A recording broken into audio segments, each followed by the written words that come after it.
Les gens, ils sont beaucoup. Le nombre de mineurs isolés arrivés en Europe selon l'UNICEF, en 2015, ils étaient 96 000 et en 2016, 63 000. Le tout pour 30 000 € pour chaque mineur. C'est le coût annuel de l'accueil d'un mineur. Ça, 30 000 €, c'est... Vous devriez dire un autre chiffre, France. pardon de vous interrompre, Oui. Mais un autre chiffre glaçant aussi, c'est qu'on a 10 000 jeunes gens ont disparu. Alors, ils ne sont pas morts, mais ils ont débarrassé l'espace public après être arrivés et après avoir eu des refus par rapport soit à leur minorité, soit à leur accueil. Katia-Lynn, ce problème ne concerne pas que la France. Non, et là, c'est un problème qui ne concerne pas la France. En 2015, par exemple, le pays qui a été le plus touché par ça, ça a été la Suède.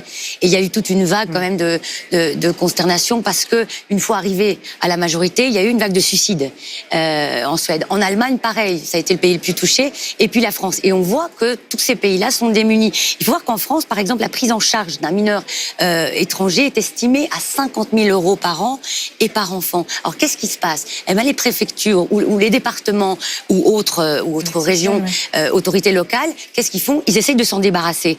Puisque c'est un fardeau, on veut s'en débarrasser. On leur fait, par exemple, des tests d'évaluation en reconnaissance de la majorité.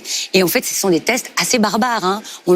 C'est les tests osseux. Et on sait très bien que ces tests ne fonctionnent pas. Et puis après, au niveau européen, il y a eu ces programmes de relocalisation d'urgence. Mais regardez, en 2007, seulement 341 mineurs isolés ont été relocalisés depuis la Grèce et depuis l'Italie, seulement un. Et puis ce problème des enfants disparus, on parle de 10 000, mais c'est sans doute plus. Jean? Non mais encore une fois, la question c'est de savoir si c'est l'Europe qui doit s'occuper de tout ce dont les États ne s'occupent pas. Moi j'ai un problème avec cette problématique-là, véritablement, parce que pourquoi ça ne relèverait pas de la compétence des États? Je veux dire où les États décident d'abdiquer ou de partager ou de fédéraliser l'accueil, le séjour, etc., à Bruxelles, mais Bruxelles n'est pas là et l'Union européenne n'est pas là pour jouer les pompiers quand les États ne sont pas capables de... Et il faudrait des sanctions contre les États qui ne respectent pas les dispositions internationales sur la question. Il faut une fois pour toutes qu'on se mette d'accord. Est-ce que la question de la migration et de l'asile est une compétence fédérale européenne ou une compétence nationale? Aujourd'hui, c'est une compétence nationale. Donc ça relève des États-nations. C'est à eux de gérer ces problèmes-là. Donc c'est pas la faute à l'Europe. C'est pas la faute à l'Europe, c'est la faute aux États. À suivre.